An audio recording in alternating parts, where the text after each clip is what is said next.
Hello, everyone. Welcome back to Friends for Good, episode 15.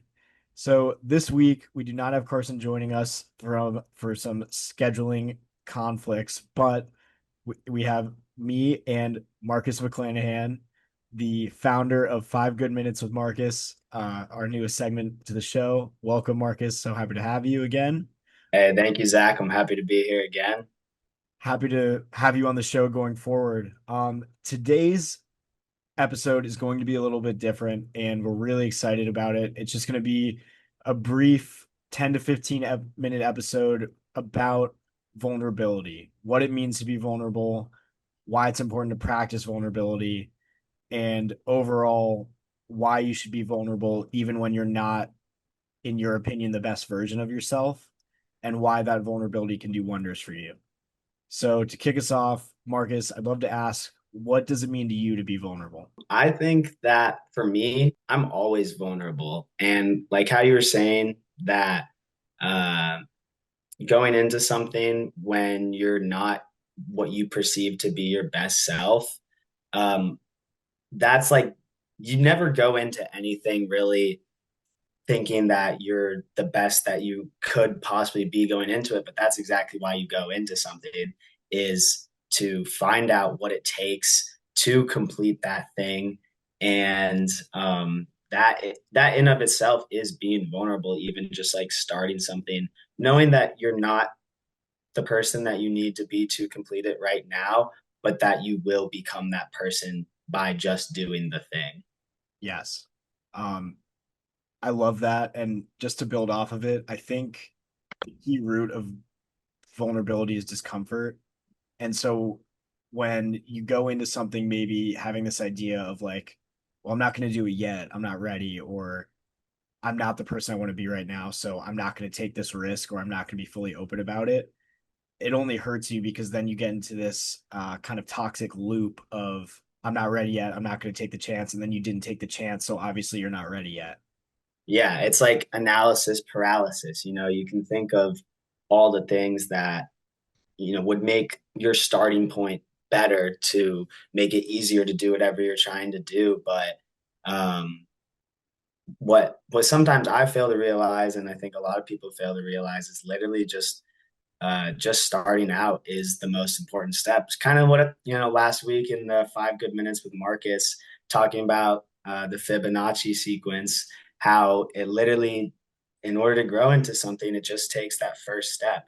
And mentally, that's hard. That's You're literally being vulnerable, whether you're doing a task, whether you're pursuing like a relationship with somebody, and anything you do, you're never going to be ready, and you just need to start.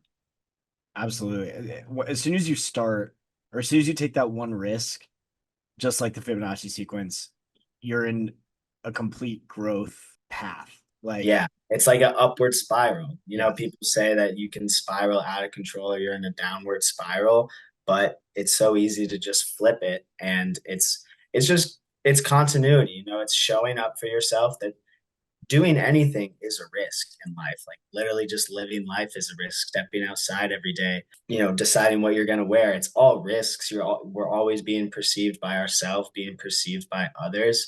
I think a big part of being vulnerable also is being authentic. Um, because let's say you go into something that you're not ready for. Um, and you are your authentic self and it doesn't work out, well, that just means that that thing wasn't meant for you. And it's a learning experience, and it's a risk that you take. And sometimes it can hurt you to go into something that you're not ready for and find out that it wasn't meant for you. But in the long run, just being true to yourself and knowing that if you continue and pursue and persist, that things are going to work out. It might not be that thing then and there that works out for you, but in the long run, it'll all work out. and I loved what you said about really just showing your authentic self because the root, at least, of this official clanker definition that I looked up, because to me, vulnerability always meant kind of putting yourself in a position, I guess, to be hurt was kind of my definition. And that's definitely part of it. But I'll read this official definition, and that is being vulnerable means letting your guard down, showing your authentic self, including your fears, weaknesses, and truths without knowing how others will respond. And I think that last bit is the key thing. And that is the discomfort of it all is when you take a chance, when you shoot your shot with someone you want to be with, when you gamble, you know, even in the root sense of gambling, or just you take a chance on a really big opportunity and it blows up in your face.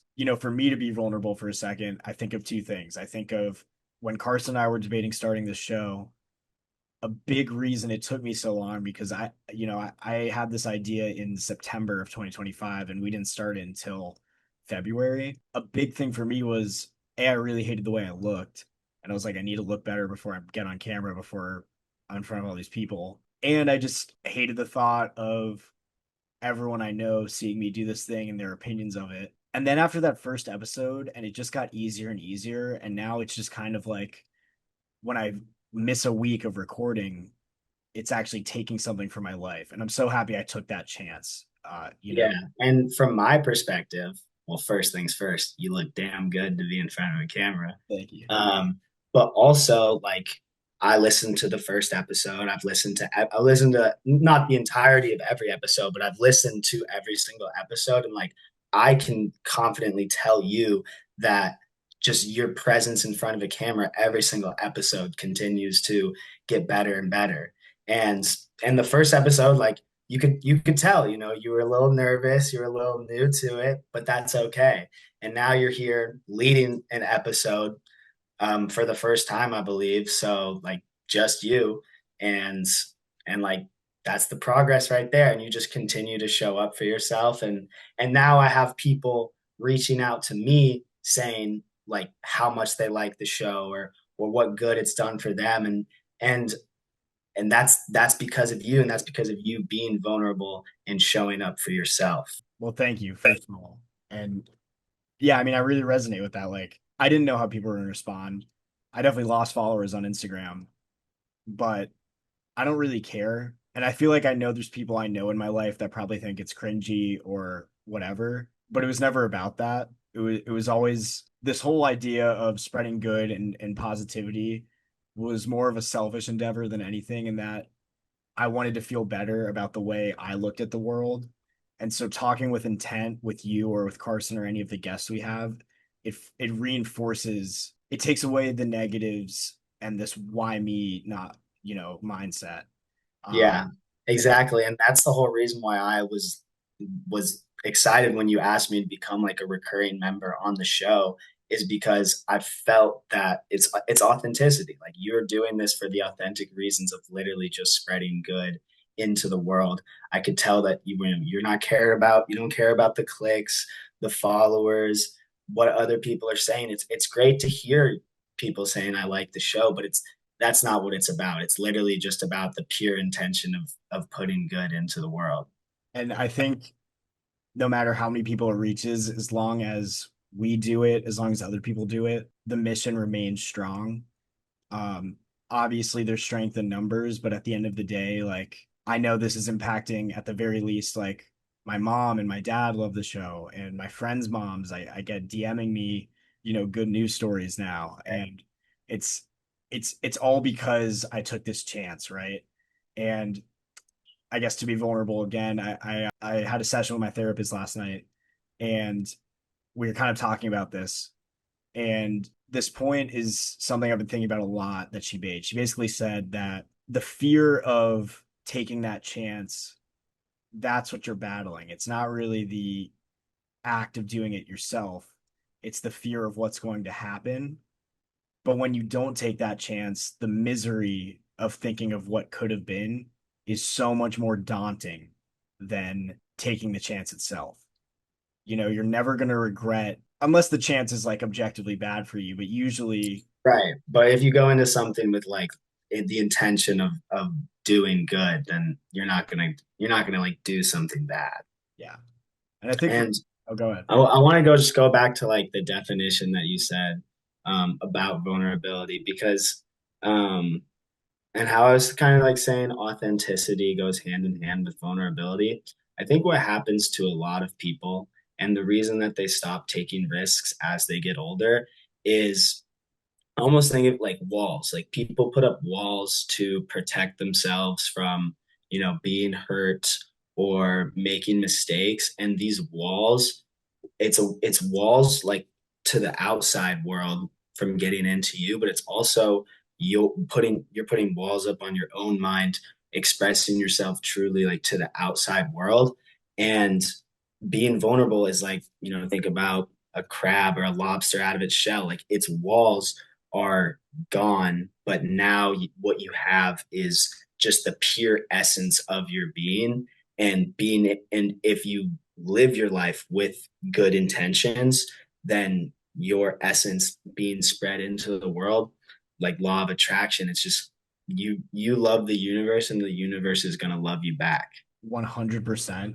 The best way I've found to connect with people, I think in general, the only way you earn trust from someone else is by being vulnerable. And conversely, just like you said, how can you trust anyone if you're not willing to put yourself out? How can anyone trust you, and how can you trust anyone else? Yeah, It you has. lose yourself amidst those walls, and it's like people get into this. They get so walled up that they lose sight of who they truly are.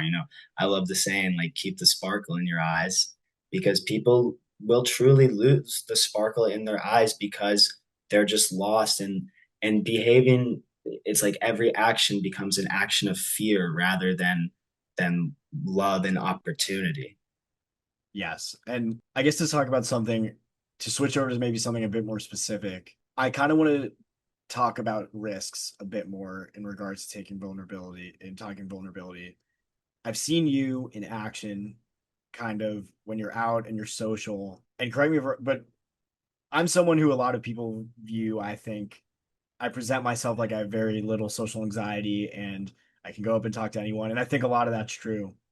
But I think recently I've been struggling with, I don't know, trying to beat a girl out and like what she's going to say when she shoots me down. But I've been with you recently and that's really never a concern. Like, I don't know, talk me through what goes through your head, I guess, when you want to meet someone, when you maybe think, Yeah, I mean, not just for romantic partners, but just people in general, like friends, coworkers, whatever, peers, any of it. For me, it just comes from like, well, first of all, I'm not always, on the top of my game. I'm not always, doing as well as I think I could, but it's all about, I mean, confidence is key, right? And it's not like a cockiness. It's literally just, this is me, Marcus McClanahan. Here's what I have to offer you. And you can either accept it or you can't. And if you don't accept it, because from self-love, like I love myself, here's me. If you don't want that, then you're not someone who's meant to be in my life. And it all starts with self-love. If you don't like yourself and you have that mindset, then it's easy to become a dick or just like a mean person. But if you just want to put love into the universe, not don't put fear into the universe, put love, then the people who are ready to accept that and want to accept that will accept it. And those people who aren't ready, who don't want love in their life and they just want anger, they just want fear, whatever, that sucks to be you. I'm sorry. I will always be here if you do want to turn a good leaf. But you can't save everybody.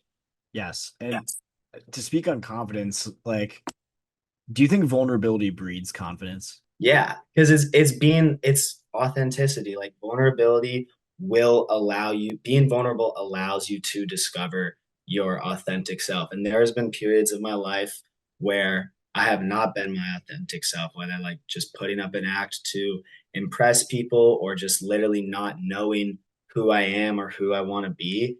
And in those times, like I'm sure I've met people one-off times in those periods who now their perception of me is like I'm not a great guy.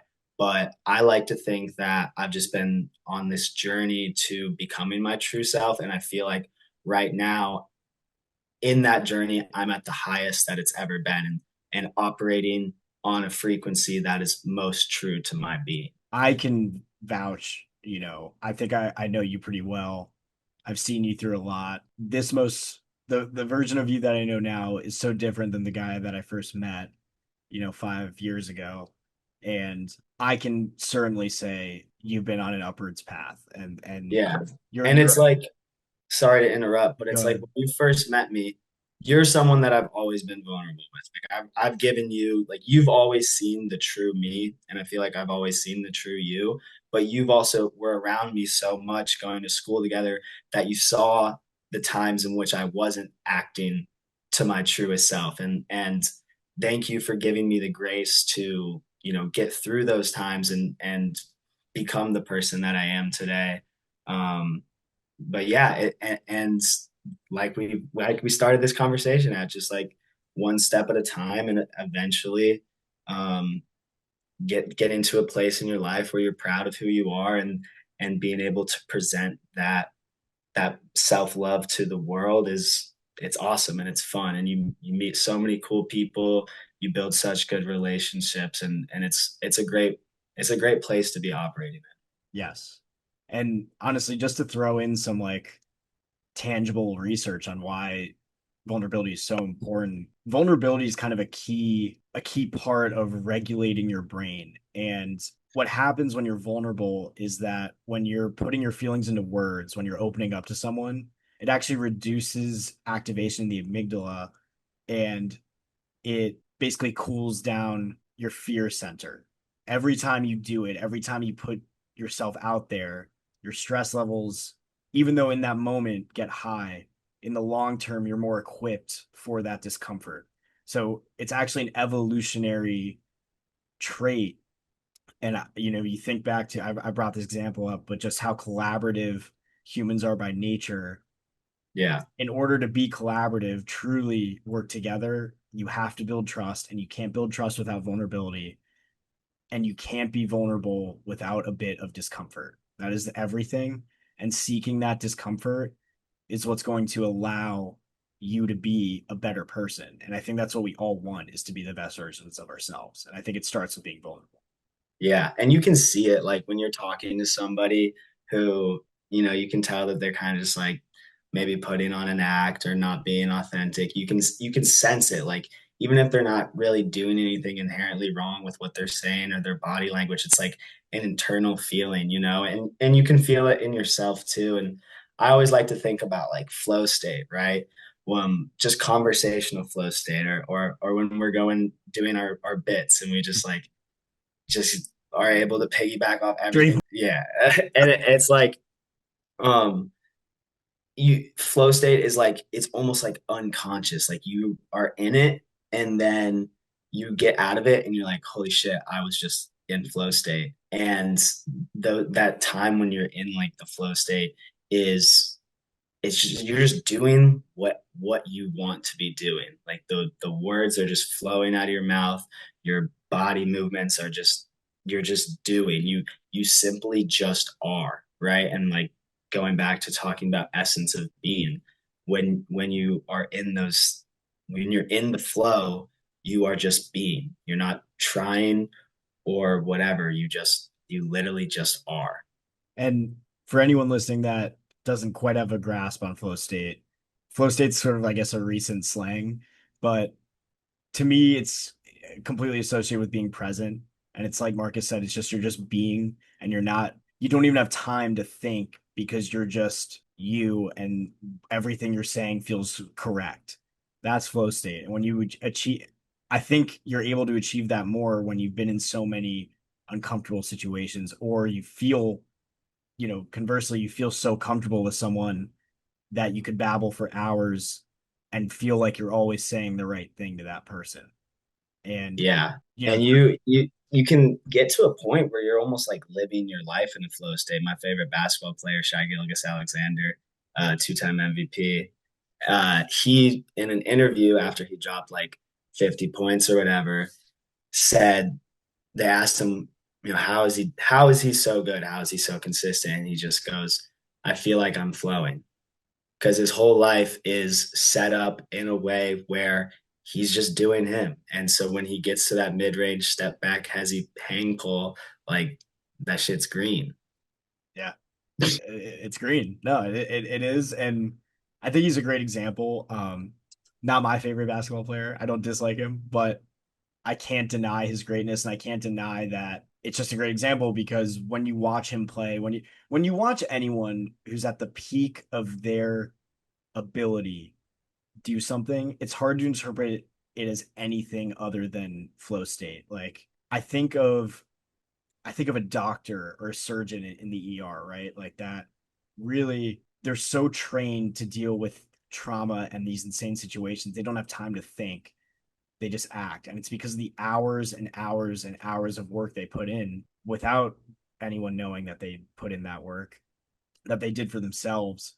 And the discomfort you must feel from going through something like that alone, even if you're not fully alone, you have to do things alone. Nobody, I really think nobody can get to the peak of who they are, of their field without vulnerability because you have to take risks. You even think of people that maybe aren't the best characters, like certain billionaires or whatever, that got to this place, self-made billionaires that got to this place, like at the very least, they had to take giant risks to get there.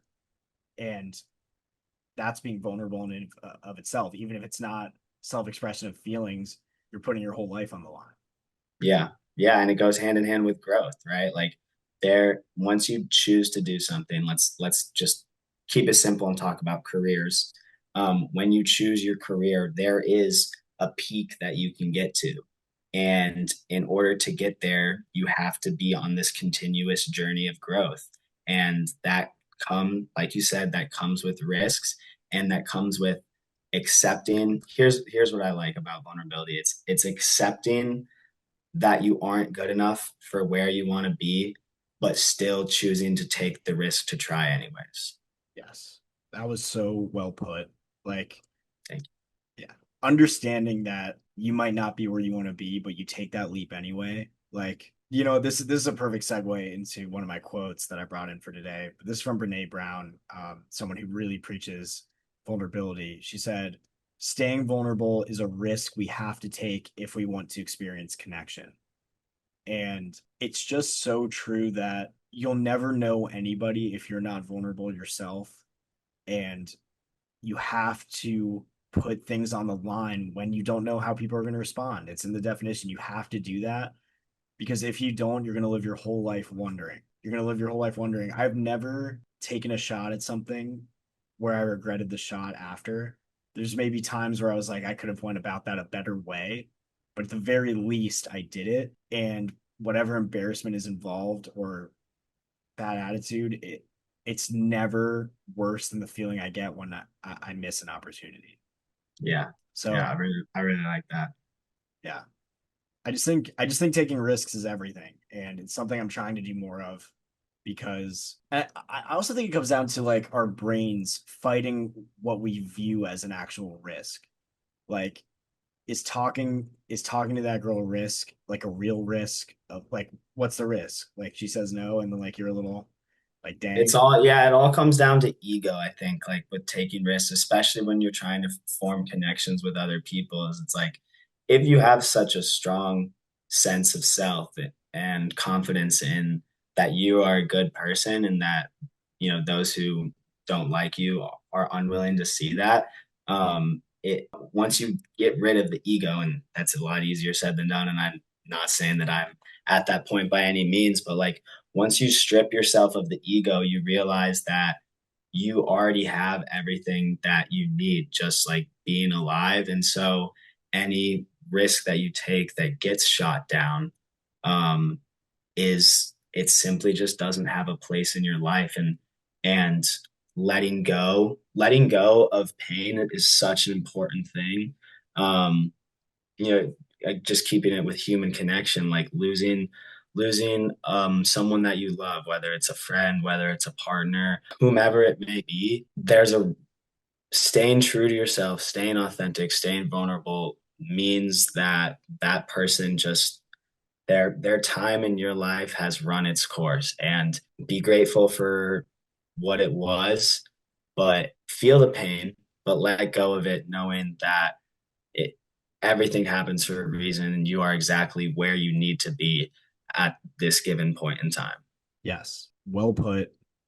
I think a lot of what you said boils down to self-esteem. Like your ego is never going to be hurt if you have self-love, like true It's a self-love. decision. It's a literally like letting your ego hurt you is a decision. And all while it is much easier said than done, all you have to do is just let go and make the decision for it not to hurt you anymore. And I also think it comes down to a feeling of worth. Like when you get rejected or you miss a shot or you miss any opportunity, maybe there's an idea that you start to, I don't know, feel less worthy of someone's affection, of that promotion, of whatever it was that you were reaching for. But it is a decision to understand that I can only control me. And so I can control not to let someone else hurt my self-worth. And I think that's just why being vulnerable is so key, because the more vulnerable you are, the more accustomed you are to not letting these things hurt, you know? Yeah, and we are so worthy. Everybody listening to this is so worthy of everything, of loving themselves and being loved. Like you said, humans are we're based on connection. Our whole the fact that we're even here right now like is crazy in of itself. And the fact that we have an earth that is perfectly made to support us, like we're just so lucky to have this universe. Like the universe is built in love, and anything that isn't love is fear. And all that fear is the unknown about what's going to happen, or it's worrying about what has already happened. But if you're in the present moment, know that you are capable, you are worthy of receiving love, you are worthy of giving love. You literally are just we're beings of love, and we're meant to be magnetized to one another, and and you can't do that if you're not vulnerable. 100% well put. I think that's a good place to wrap it up. But before we do, I'm going to leave everyone off with one last quote. This is also from Brene Brown. She said, vulnerability is the birthplace of connection and the path to the feeling of worthiness. And I think just to put a bow on it, it's hard to know yourself if you can't put your emotions into words. And it's hard for those emotions to be validated if you can't trust them with somebody else. Because emotions like fear and anxiety and sadness, none of them are irrational or unreasonable. But when you put them into words and you hear someone else's perspective about it that really truly might understand, it's going to help. It's going to help. At the end of the day, it's going to help any, it's going to help a lot more than it's going to hurt you. Um, and I truly believe that being vulnerable is the best way to spread love, because people understand that you're not this person on this pedestal and that you're not perfect. Yep, be yourself because you're amazing. 1,000% be yourself because you're amazing. We will leave it off there. Thank you so much for tuning into episode 15. Go out, take that risk. You deserve to be loved. You deserve everything that you are willing to let yourself have. It's all about you at the end of the day and what you're willing to do with the opportunities you're given. So thanks for tuning in, Marcus. So happy to have you on the show. Thank you. Can't wait to keep it going forward. And hope you guys all have a great day. Thanks. Hey, bye everybody.